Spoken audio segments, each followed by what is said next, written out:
It's okay. We're old people on What the the internet. Sigma? We're old people on the internet and don't understand the new kids lingo all the time. I'm hip to some things, but not to a lot of things.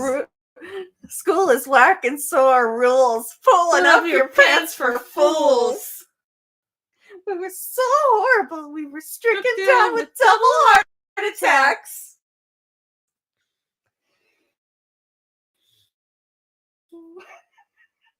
Oh, who wants to Larry?